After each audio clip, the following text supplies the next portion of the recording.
Coucou, je suis Ketsom, psychologue. Et aujourd'hui, je reviens vers vous avec une vidéo que j'intitule Certains hommes noirs ne manquent pas de culot. Hein. Donc, ce qui est marrant, c'est les hommes qui découvrent, en tout cas qui tombent sur ma chaîne, donc les hommes noirs, en l'occurrence, qui tombent sur ma chaîne.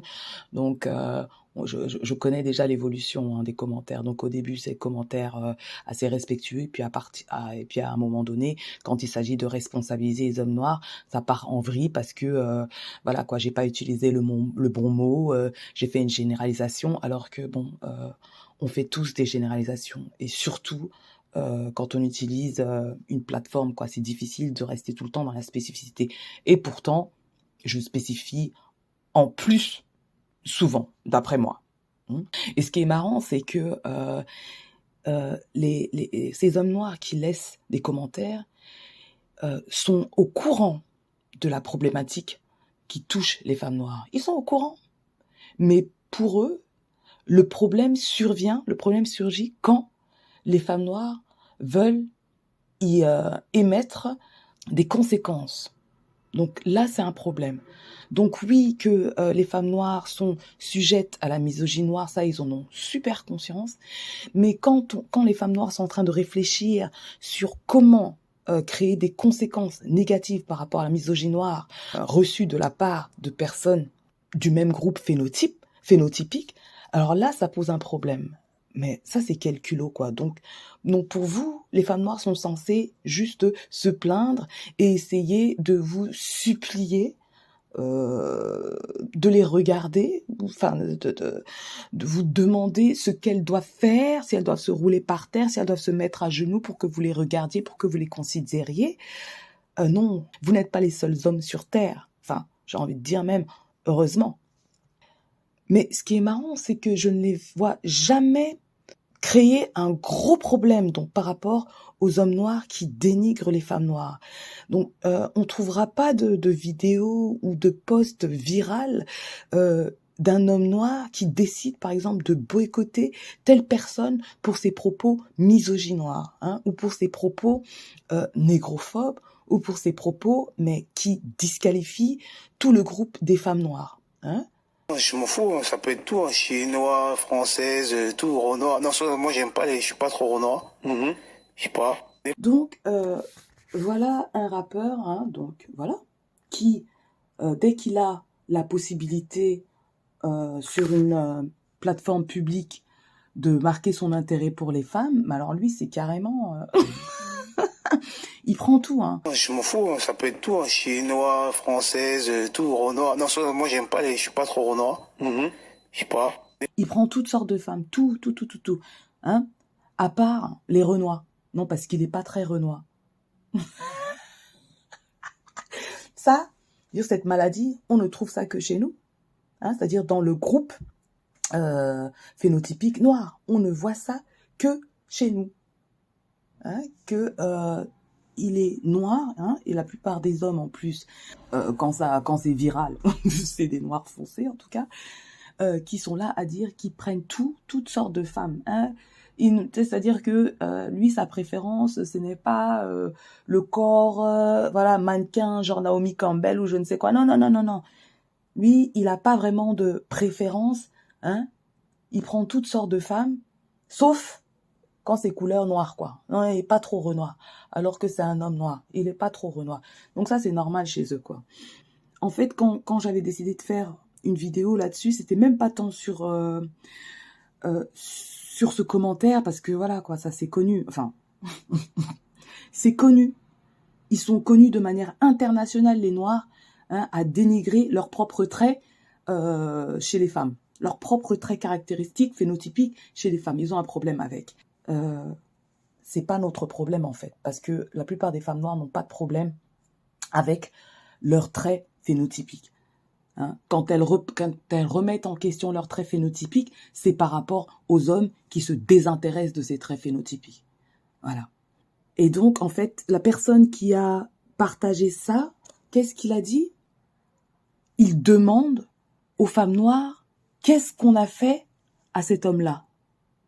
Vous pensez qu'on lui a fait quoi? Moi, je suis presque sûre que cette personne-là a été élevée à majorité par des femmes noires. Je préfère parier sur ce côté-là, on nous connaît, on se connaît. Donc je suis presque sûre que dans sa famille, il a été éduqué, il a été choyé plus par des femmes noires que par des hommes noirs. Mais pourtant aujourd'hui, il n'est pas intéressé par les femmes noires, par toutes sortes de femmes, sauf il n'est pas trop renois. Je m'en fous, ça peut être tout, hein, chinois, française, tout, renois. Non, moi j'aime pas je suis pas trop renois. Je sais pas. Expliquez-moi pourquoi les femmes noires sont censées être loyales envers les hommes noirs en général ou ce genre d'hommes noirs. Alors vous allez me dire, ce genre d'hommes noirs, non, elles sont pas obligées d'être loyales envers ce genre d'hommes noirs. Mais quand cette personne-là, cet homme noir, il ose dire ça de manière publique, vous savez très bien qu'il a d'abord commencé avec ses propres copains noirs. Hein? Donc c'est qu'il est à l'aise de dire ce genre de choses parce que il l'a entendu maintes et maintes fois par des personnes qui le ressemblent, sans conséquence. Sans conséquence. Ce mec-là, cette partie-là n'a pas spécialement été virale. Je veux dire, il n'a pas été boycotté ou quoi que ce soit, cette personne-là. En tout cas, j'en ai pas entendu parler. Je veux dire, partagé, hein, si il a été boycotté.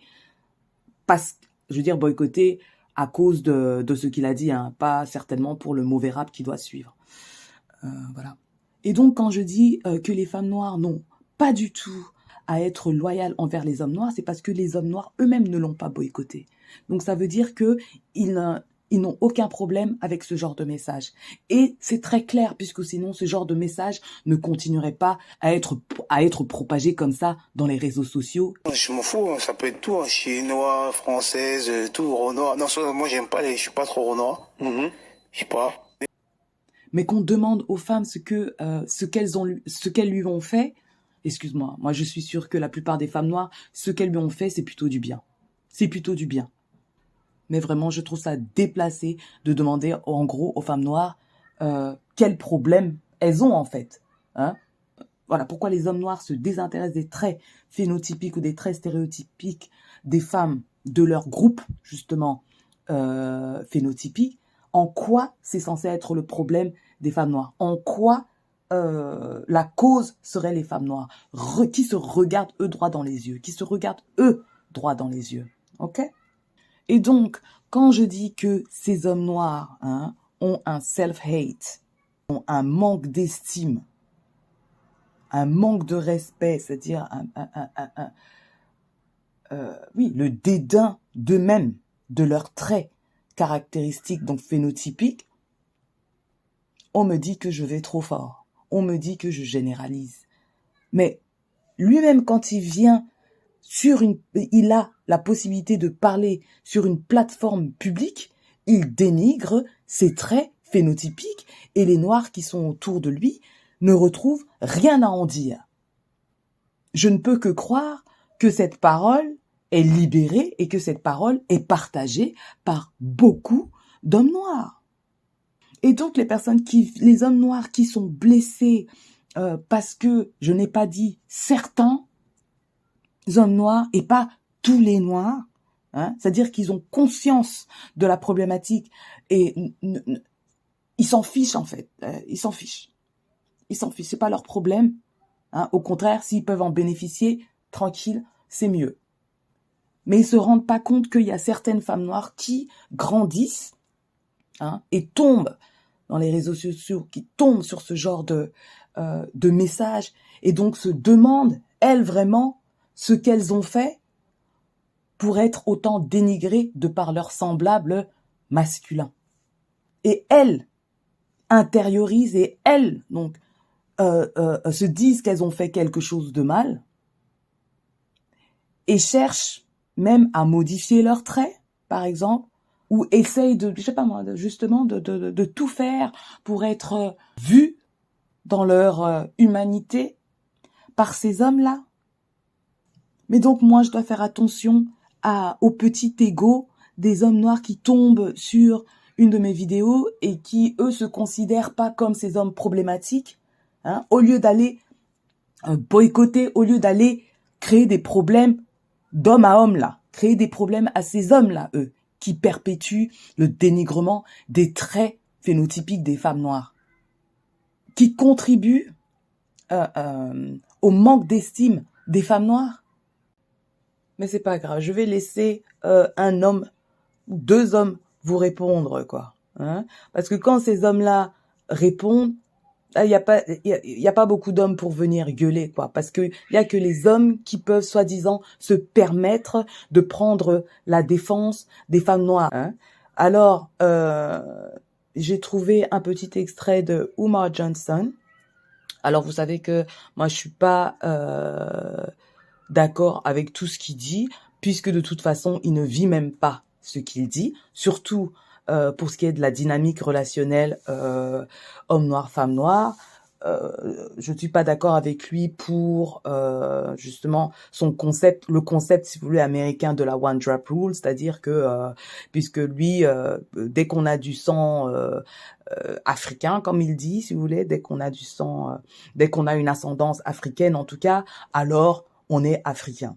Moi, je suis pas d'accord avec ça non plus. Il y a plein de choses avec lesquelles je suis pas d'accord avec lui, Umar Johnson. Mais voilà. Pour ce qui est de cette vidéo-là, dites-moi ce qu'il en est. What is it about the black man that has him so addicted to any other woman except his own? And it is the psychology of self-hatred. Mind you, if I look in the mirror and I don't like the way Umar Johnson looks, I definitely don't want my son or daughter resembling me. So what I'm going to do is conduct my own eugenics experiment. And I'm going to find a woman who has nothing in common with the women of my race. So when I look at my children, I don't have to see my ugly black face. Alors que ce soit clair, j'ai déjà dit je sais pas combien de fois, moi aussi je suis dans une relation avec un homme blanc. Donc je ne considère pas toutes les relations homme noir, femme blanche comme des relations de haine de soi. Mais les hommes noirs, ok, qui fétichisent, ou en tout cas qui aiment toutes sortes de personnes tant qu'elles sont pas noires, déjà je peux pas croire que leur relation fonctionne, ok. Mais bon, je ne sais pas. Hein. Mais en tout cas, le genre de noir là, comme le rappeur là que j'ai mis juste auparavant, pour moi, ce genre d'homme noir répond à ce dont est en train de parler Umar Johnson. Donc, qu'est-ce qu'il dit? Donc, il dit, qu'en est-il de l'homme noir qui est tellement accro à toutes les autres femmes, sauf les siennes? Hein? Et c'est la psychologie de la haine de soi. Figurez-vous que si je me regarde dans le miroir et que je n'aime pas mon reflet, je n'ai certainement pas envie que mon fils ou ma fille me ressemble. Donc, ce que je vais faire, c'est conduire ma propre expérience eugénique. Et je vais me trouver une femme qui n'a rien en commun avec les femmes de ma race. Aussi, quand je regarderai mes enfants, je n'aurai pas besoin de voir mon laid visage. Alors, on peut dire tout ce qu'on veut de Umar Johnson, mais ce mec-là, il est vraiment divertissant. Je suis pas d'accord avec tout ce qu'il dit, mais voilà, parfois, dans ses paroles, il y a du sens, ok. Malheureusement, je trouve que il ne vit pas ce qu'il dit. Et aussi, c'est un scammer, ok. Donc ça, c'est autre chose. Tout ça pour dire en fait que la plupart des hommes noirs et des femmes noires ont conscience de la problématique des hommes noirs qui dénigrent les traits caractéristiques de notre phénotype, ok? Parce que à la rigueur, la plupart des femmes n'ont rien à faire que les hommes noirs aillent voir qui ils veulent, c'est-à-dire goûter au rainbow là. Il n'y a pas de souci parce que à la rigueur, moi j'encourage les femmes noires à goûter aussi au rainbow, en tout cas à ouvrir leurs options. Les hommes noirs ont donc bien conscience de cette problématique, n'en ont rien à faire de faire, c'est-à-dire d'agir pour mettre fin à cette problématique, pour mettre fin à la misogynie noire envers les femmes noires, de par les hommes noirs. Et oui, ce sont pas tous les hommes noirs, ok, mais je ne vois pas la plupart des hommes noirs se battre contre cette parole qui prend de l'ampleur et qui est connue de manière internationale, de manière globale en fait, ok? Global. Guys, have you noticed that when an African man is dating an African woman, he wants to act like Prince of Zamunda or the king of Ashanti Kingdom. But when he's dating a white girl, this guy all of a sudden becomes a slave or a servant. You will see an African man go to the grocery shop with an African woman, and you will see the African woman carrying all their bags. All because he feels like he paid for them. But when an African man is dating a white girl, this nigga will carry all the bags like we are back in slavery days. But he's still the one paying. On her birthday, he will buy her everything. But he can't even remember the birthday of the African woman. They treat these white girls like they are the slave masters, but treat our women like they are nothing. You will see an African man who will tell the wife that, no, I can't eat your pussy. But he will go and lay down and let the white girl sit on his face. The things African men are willing to do to the white girls, you will be perplexed. You will be shocked. But when it comes to our sisters, they don't even want to wipe their own ass. They don't even want to take off their own shoes. They want to just relax and have you guys work. It is sad. Let's wake up, guys. Voilà ce que partage notre frère ghanéen. Voilà un autre homme qui dit. Ok? Donc quand c'est la femme qui dit, c'est un problème. En fait, non, c'est pas ça le problème. Comme je dis, le problème, c'est quand la femme veut établir des limites, hein, afin de créer des conséquences, hein, à ces hommes-là misogynoirs. Là, c'est là que ça devient un problème. Mais quand des hommes en parlent, sans conséquence, hein, parce que ça pourrait les éclabousser, donc ils vont pas parler de ce que les femmes noires peuvent mettre en place pour pallier à ça, hein, pour éviter ce genre de rencontres. Ça, on n'en parle pas. Donc on est là juste sur des états de fait. Et voilà, ils sont pas intéressés à créer des conséquences puisque ça risque de les éclabousser. Donc ici, dans mon couloir, on crée des conséquences et justement, c'est là que des hommes noirs avec leur ego fragile, là, ne supportent pas. Voilà. Donc voilà ce que mon frère ghanéen dit. Les gars, vous avez remarqué? Quand un homme africain sort avec une femme africaine, il veut se comporter comme le prince de Zamunda ou le roi du royaume Ashanti. Mais quand il est avec une femme blanche, le gars devient tout d'un coup un esclave ou son serviteur. Tu verras un homme africain au supermarché avec une femme africaine et tu verras la femme africaine porter tous les sacs parce qu'il se dit qu'il a payé. Mais quand un homme africain sort avec une femme blanche, le gars portera tous les sacs comme si on était de retour en esclavage. Et c'est toujours lui qui paie. Pour son anniversaire, il lui achètera tout. Mais il ne peut même pas se rappeler de la date d'anniversaire de la femme africaine. Il traite ces femmes blanches comme si elles étaient leurs maîtresses, mais traite nos femmes comme si elles étaient sans valeur. Tu verras un homme africain dire à leur femme que non, je ne mangerai pas en bas, mais il laissera la femme blanche s'asseoir sur son visage. Ce que ces hommes africains sont prêts à faire pour ces femmes blanches, vous seriez perplexes, même choqués. Mais pour nos femmes, ils ne veulent même plus nettoyer leur propre derrière ou enlever leurs propres chaussures, mais plutôt se relaxer et vous laisser toute charge, tout le travail. Et c'est triste. Réveillons-nous, les gars. Donc, voilà le frère, jusqu'en Afrique, qui vient parler sa part, quoi. Moi, je trouve qu'il exagère. Même moi, je trouve qu'il exagère. Parce que je ne vois pas beaucoup d'hommes noirs, c'est-à-dire gâter comme ça leur femme blanche. Moi, je vois pas ça.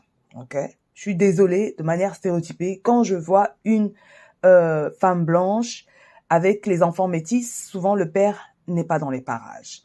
C'est pas vrai partout, c'est pas vrai pour tous, j'en suis consciente. Ok, donc voilà, ne venez pas me dire que c'est certains, c'est pas tous. Ça va de soi. Mais de manière stéréotypée, souvent, on voit une femme blanche avec des enfants métis et le papa n'est pas dans les parages. Ok? Maintenant, mon frère ghanéen, portez les sacs avec la force physique que vous avez gratuitement comme ça là, ce n'est que normal. Donc ça ne fait pas un homme un esclave s'il porte les sacs et que la femme n'en porte pas. Voilà mon frère ghanéen qui, même moi je trouve, a grossièrement généralisé, mais il y a quand même des parts de vérité dans ce qu'il dit. Maintenant, la question c'est à qui la faute? À qui la faute? À qui la faute? Pourquoi certaines femmes noires pensent qu'elles doivent subir un traitement spécialement négatif de la part de leurs congénères, de la part des hommes de leur groupe phénotypique? Pourquoi? Moi, je pense qu'une des raisons, c'est qu'elles sont beaucoup trop vouées, elles sont beaucoup trop loyales envers ce groupe. Et donc, du coup, ils se disent que c'est acquis d'avance et ne font aucun effort. Alors que si vous voulez élever le niveau, vous devez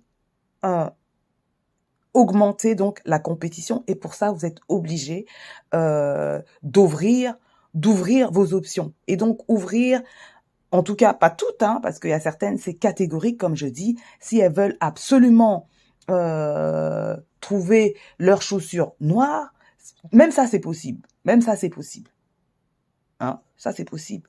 Mais ça se fera aussi avec le concours des autres femmes noires qui vont ouvrir leurs options et qui vont trouver leurs chaussures d'une autre couleur ailleurs et qui vont laisser donc, c'est-à-dire que la compétition va devenir plus rude et donc le niveau va s'élever. Et donc ça, c'est une conséquence qui serait super intéressante et de toute façon, on le voit de plus en plus. On le voit de plus en plus que les femmes noires ouvrent leurs horizons. Et ça va changer le game, quoi. Ça va élever le game. Et pour moi, certains hommes, en tout cas, devront élever leur niveau,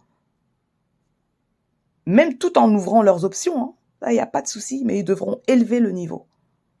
De toute façon, c'est simple. Ce sera soit ça, soit s'élever, soit disparaître. Je veux dire, à un moment donné, se plaindre là, ça énerve sa propre personne, ça énerve son propre corps, ça stresse, c'est anxiogène. Et à un moment donné, il faut juste commencer à agir. Et quand on agit, on se sent, on est dans son agentivité et donc on se sent vivre, on se sent mieux, on est en action, quoi. Tout d'un coup, on sent qu'on tient les rênes de sa vie et on n'a plus besoin de se plaindre, quoi. Et des hommes corrects, il y en a à foison. Mais seulement, il faut y croire, ça c'est une chose. Mais ensuite, il faut savoir les détecter. Et si on a du mal à les détecter, souvent, c'est parce que, justement, on n'a pas appris à détecter ce que c'est qu'une bonne personne. Et donc, pour ça, on est obligé de faire un travail sur soi. Donc, j'en parlerai dans une prochaine vidéo. Mais par contre, pour les hommes noirs, si vous voulez bien aider à ce que, justement, le niveau s'élève dans votre catégorie, dans votre groupe phénotypique, il va falloir faire quelque chose. Au lieu de venir casser les oreilles aux femmes noires qui cherchent à stratégiser pour leur bien-être à elles, dans leur couloir, ok? Allez parler des histoires d'hommes dans vos couloirs entre hommes, ok? Voilà, dites-moi un peu ce que vous avez pensé de cette vidéo. Comment ça se fait que les hommes noirs sont donc au courant de la misogynie noire de beaucoup d'hommes noirs et le seul problème qu'ils ont, c'est que des femmes noires, de 1, se plaignent, d'autres femmes noires, 2, se disent de stratégiser autour de ça et à la rigueur de créer donc des conséquences pour ne pas rencontrer ce genre de personnes dans leur vie, de créer des conséquences également pour que ces personnes noires de bas niveau arrêtent leur propagande dénigrante envers les femmes noires, ça leur pose problème. L'autre problème, c'est qu'on ne spécifie pas assez le fait que tous les hommes noirs ne dénigrent pas les femmes noires. On fait quoi avec cette information? Ça nous aide en quoi?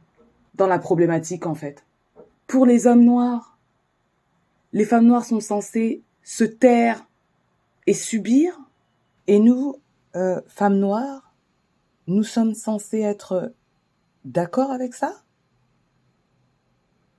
Partagez un peu avec moi. Et on se catch à la prochaine. Peace.